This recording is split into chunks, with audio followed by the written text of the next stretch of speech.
Zoti Gjokutaj, duam ta nisim me ju e pjesën e tretë, sikurse edhe ju premtuam.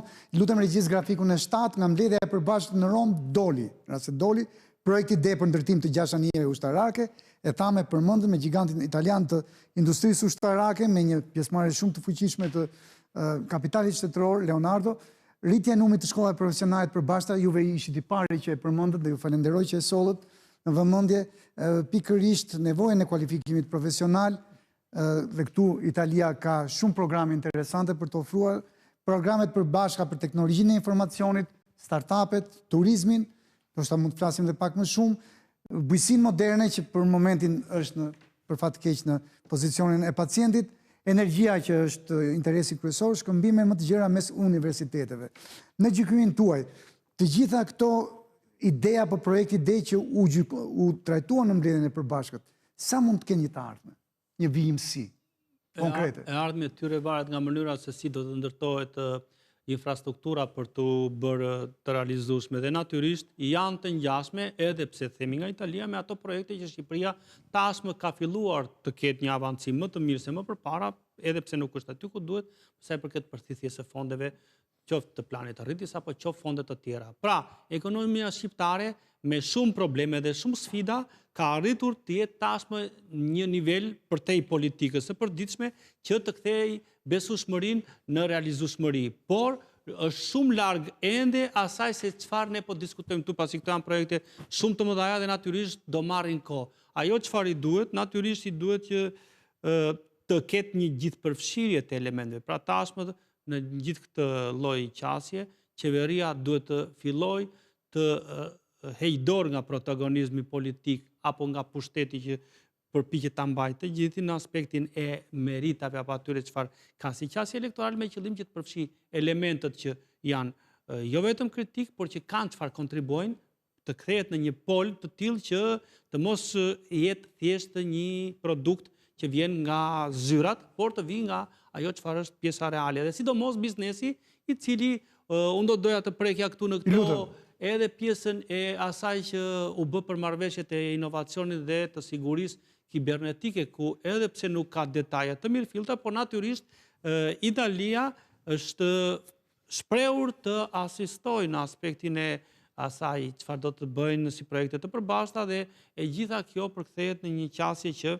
tashmë modelimi i asaj çfarë do bëjnë të ardhmen italiane me Shqipërinë përpiqet të rikthejë pikërisht ato marrëdhënie të tilla ekonomike që në vitet 90 ishin më shumë i jepte se sa të merrte. Në një farë mënyrë një krahasë në një sens. Një kthim borxhi i mbledhur ndër dekada në Shqipërinë e izoluar komuniste dhe tashmë përpiqet ta trajtojë, dhe kjo nuk është një politikë rastësore, do thosha, pra politika të tilla do të kenë qëndrueshmëri pavarësisht kush do jetë në qeveri apo kush qeveri do të jetë, për të bërë të gjitha këto të mundura. Natyrisht më të realizueshme nuk janë anijet ushtarake dhe ju pse keni vendosur të parat. Më të mundshme do jetë arsimi profesional, besoj unë, i cili mundet do jetë edhe më konkret dhe më kapilar. Ka filluar të ketë element, mund të jetë bashkëpunimi në turizëm i cili është më i lehtë për të përtitur dhe më i mundshëm për Shqipërinë të vetë ofrohet, dhe natyrisht pastaj të tjerat që kanë edhe nevojë për investime dhe konkretizime si bujqësia, e cila në vetvete është shumë larg asaj se çfarë mund na jap në Italia. Pra bujqësia është në ujë, është e zhytur, nuk është të jetë mbi ujë. Përmendimi me drejtë zoti. Duhet ta ngrëm njëherë mbi ujë, profesor ta thajmë dhe pastaj në kuptimin e plot fjalës dhe pastaj ta fusim në elemente. Mund të jetë një vit për ta ngritur bujqësinë tonë. Po pra, ka nevojë për një janë të gjitha kapacitetet nga ana e Italisë për të qenë një super vind. Ka nevojë për të bërë. Por duhet të bëjmë ato rregullime. Mund të shërbejë si lev Arkimedi për bujqësinë tonë. Duhet të bëjmë ato rregullime strukturore. Italia është një treg i pafundëm, 60 milion banor, pa harruar një 70 milion turistë që kalojnë në vit atje. Dhe ideja është që në gjitha produktet bujqësore Italia mundet të bëjë shumë. Rafinim, paketim, respekt të mënyrave se si këto produkte trajtohen, përtej pesticide jo pesticide, pra në mënyrën se si mundet të marrim të gjitha ato ISO-t, certifikatat e cilësisë europiane për produkte, që t'i bëjnë të eksportueshme këto produkte dhe elemente të tilla. Por duhet të ketë partner të besueshëm në Shqipëri. Dhe këtu fillojnë problemet, sepse Ne, kur flasim për bujqësinë, akoma na kujtohet shatari me 2 lopë, 3 dele, më fal, e kështu me gjëra të tilla. Pra, duhet të jemi në një situatë strukturore tjetër, ku ka, në fakt, ka ndërmarrje të cilat kanë arritur një nivel modernizimi, siç duhet, por janë akoma pika në oqean. Pra, nuk jemi aty ku duhet. Natyrisht, mundësit janë dhe Shqipërisë do duhet të vrapoj edhe në këtë fushë shumë, sepse tani është hapur dera dhe duhet të vrapojmë për të kapur trenin, kur i thonë, si me BE-n edhe me fushat të caktuara të ekonomisë. Vrap me fqinjin ton shumë të rëndësishëm për caktues Italin, profesor Muçon, në gjykimin tuaj, për sjell pak një retrospektiv, ju pëlqen gjithë një retrospektiv, nuk është shumë e vjetër, para 2 vjetësh, ne kishim stok me mira kuintal, madje edhe ton vaj. Vaj ulliri që kishte edhe rrezik nga mënyra jo fort profesionale e mbajtjes të na prishit, të na degradoi cilësia. Erdhi ministri italian i bujqësisë, dhe ndodhi çudia. Nga 80 ton që eksportonin në vitin e mëparshëm, 2022, 2023 shkuam 6.000 ton eksporte, kryesisht në Itali.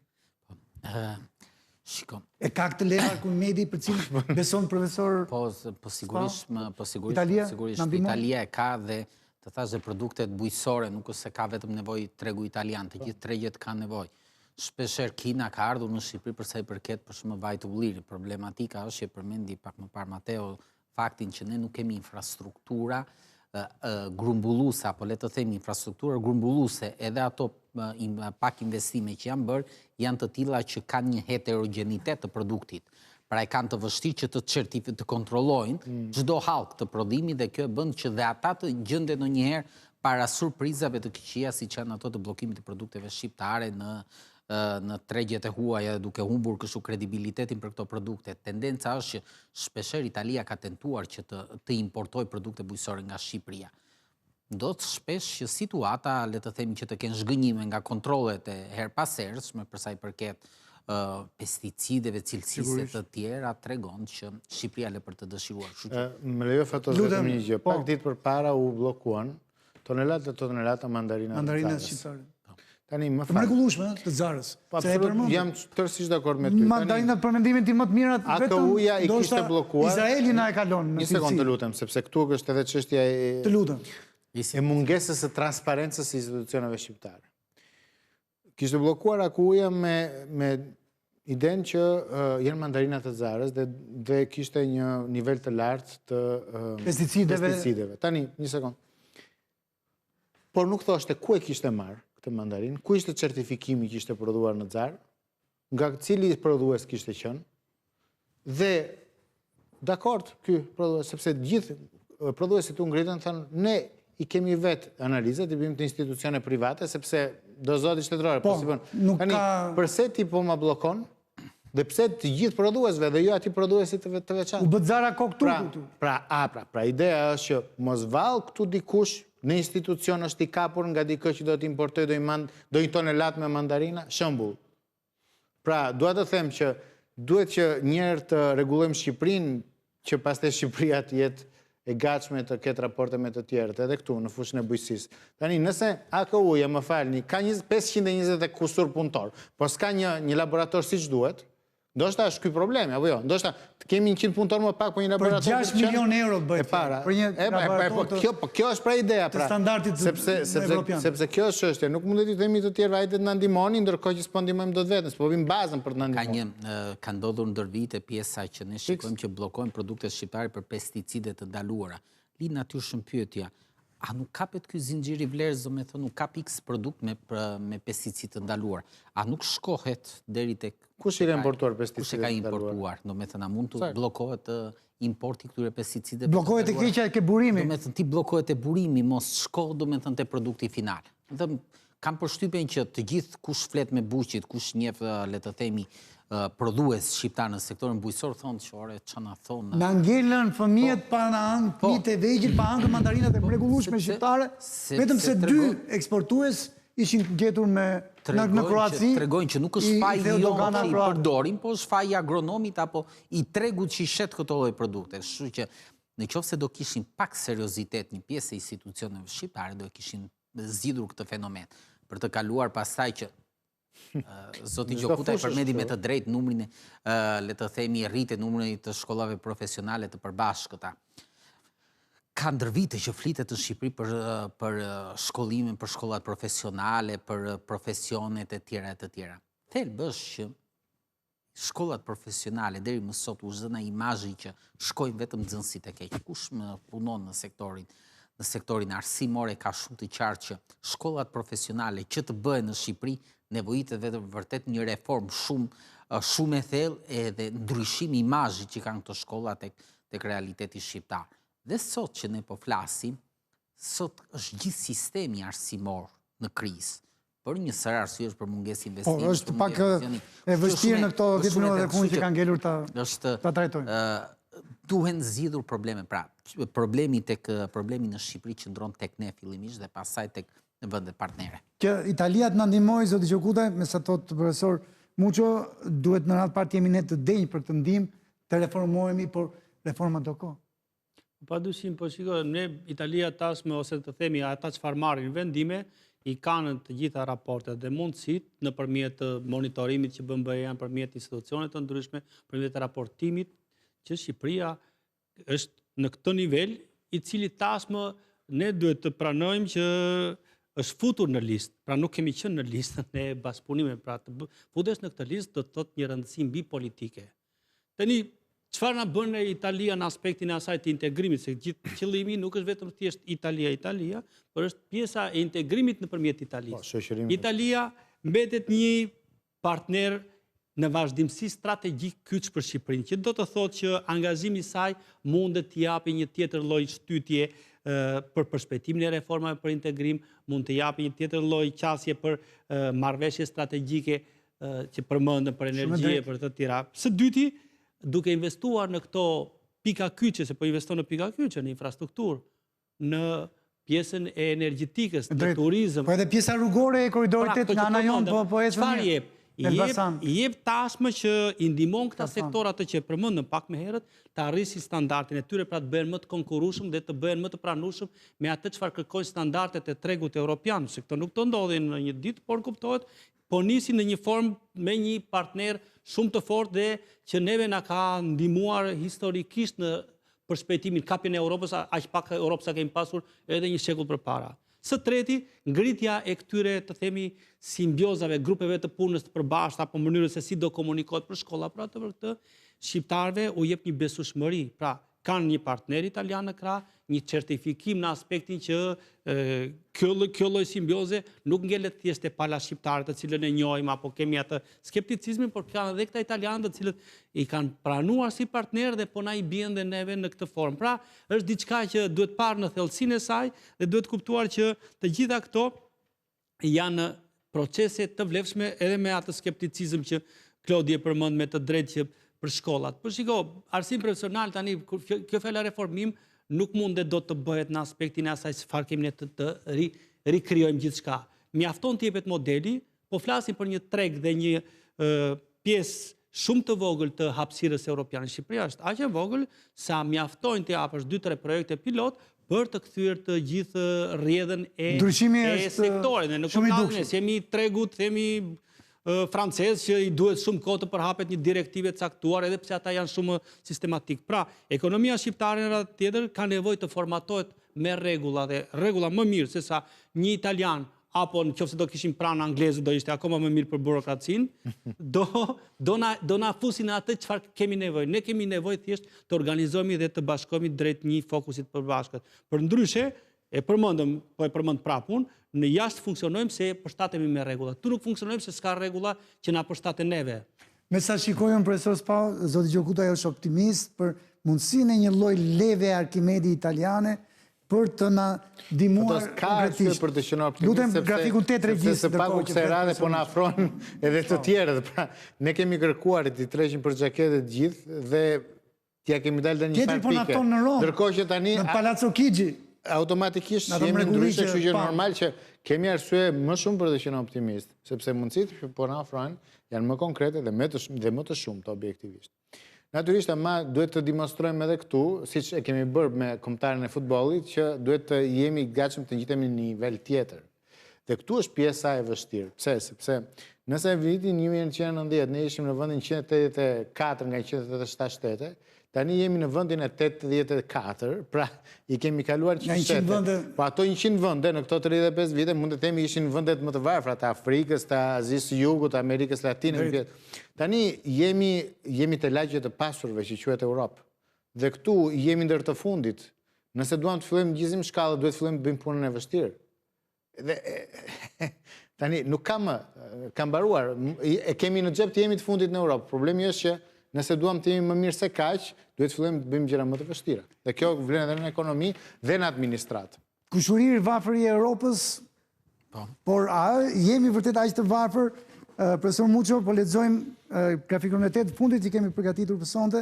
Nga mbledhja në Rom pritet nxitja e bashkëpunimit për korridorin e 8. Bashkëpunimi energjetik, e tha me shumë të drejtë, më shumë qartë azi profesor Spau, varet nga kapriçot apo nga pozicioni Maqedonisë Veriut, i qeverisë së djathtë që është aty.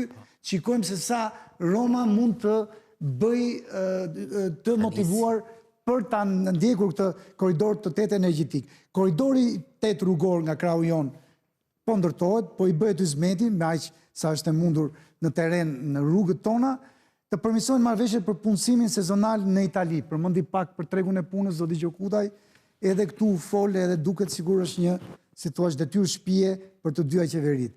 Të lehtësohet lëvizja e punëtorëve të kualifikuar shqiptar, që nuk është gjë e pak. Një përmendet se kështu e përmendi pak më parë Mateo, domethënë kushëriri varfër apo le të themi komshiu i varfër. Atë e tha shumë, po zoti profesor Mateo e kishte ideja është kjo jemi të fundit në Evropën e të pasurve. Për fat të keq, ajo që sot ofron Shqipëria është që punëtorët shqiptar ta shikojnë akoma me interes Italinë.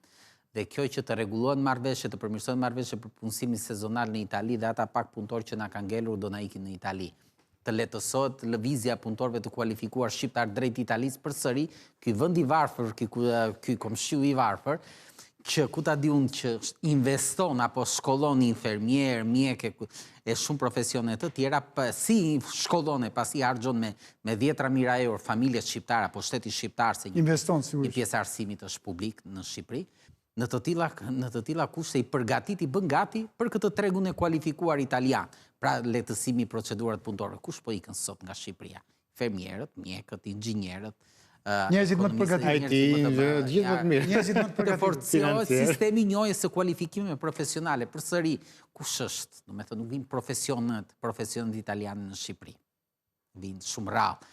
Ata që vinë në pozicione drejtuese. Kjo çfarë bën? Bën përsëri këta profesionistët shqiptar që formohen nga ky shtet i varfër shqiptar, po na largohen. Ajo që ka ca të dhënat, domethënë që janë gati nivelin e dramaticitetit, kur tregon që sa infermier ka nevojë Shqipëria. Në mos gabojmë, Shqipëria ka nevojë për 400 deri në 500 infermier në vit. Faktikisht Shqipëria sot le të themi regjistrojnë mbi 1000 infermier në vit. Domethënë është një shifër disa fish më e madhe se sa ajo që ka nevoja. Ku po shkojnë? Po shkojnë drejt këtyre vendeve të zhvilluara në rastin konkret Gjermania, Italia dhe Gjermania. Edhe kjo praktikisht nga këto, ky grafiku i fundit që ti përmend, në fakt të gjitha këto ndihmojnë Italinë, nuk ndihmojnë Shqipërinë.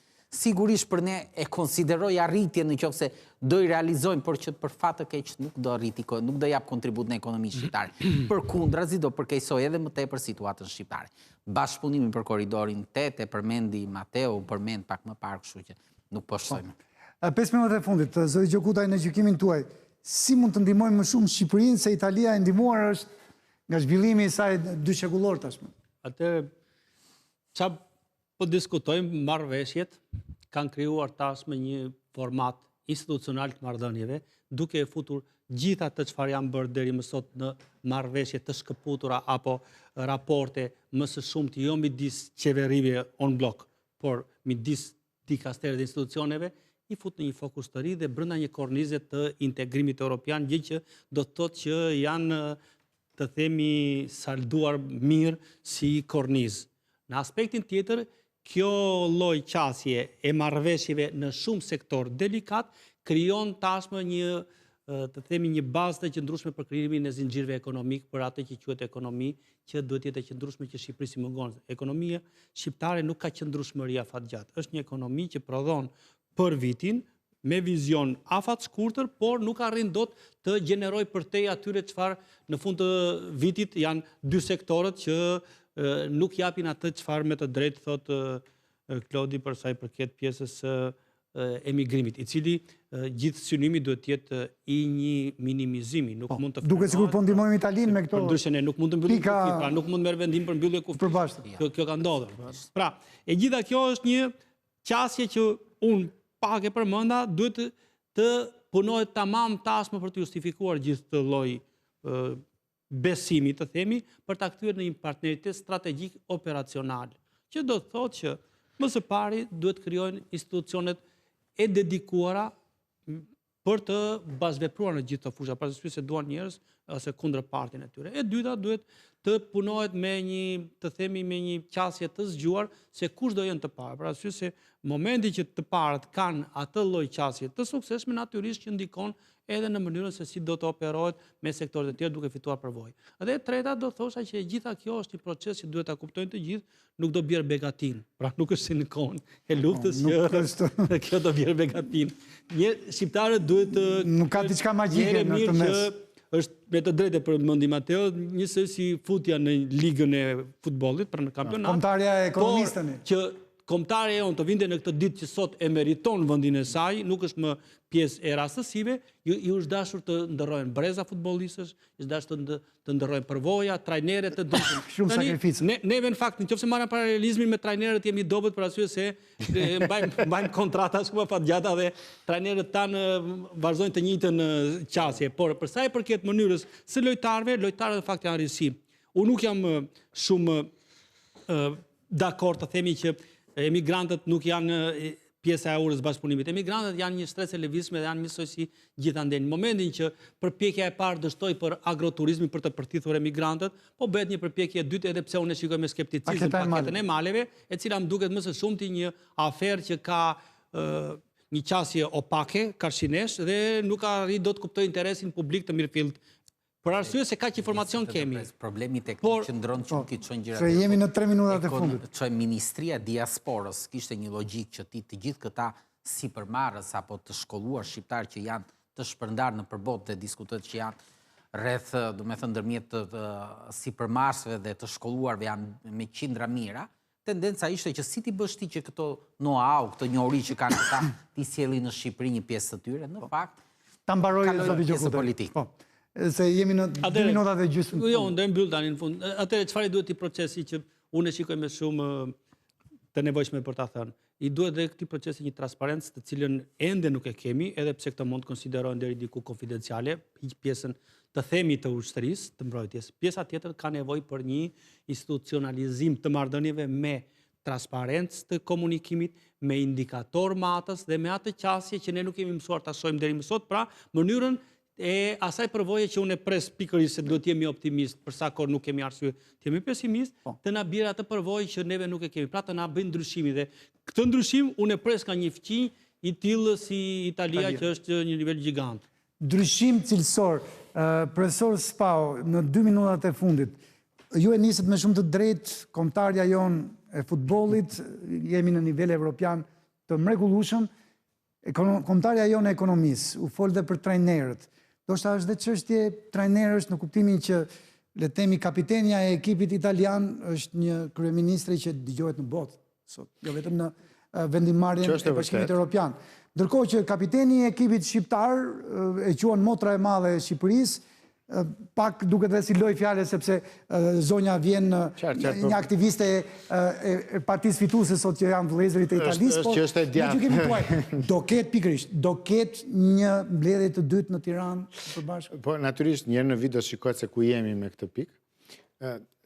Pavarësisht nga qeveritë që ka Shqipëria, fakti që ti po i afrosh BE-s, fakti që ndërshkruan gjithmonë më shumë marrëveshje dhe marrëdhënie të rëndësishme me vendet si Italia, i bëjnë që të huaj dhe europianët të merren më shumë me Shqipërinë, të detyrohen të merren më shumë me Shqipërinë. Dhe të detyrohen atje ku qeveria shqiptare e radhës nuk është e gatshme, të japin një grusht të vogël, ta shtyn pak përpara dhe të detyrojnë që të bëjë çfarë duhet bërë.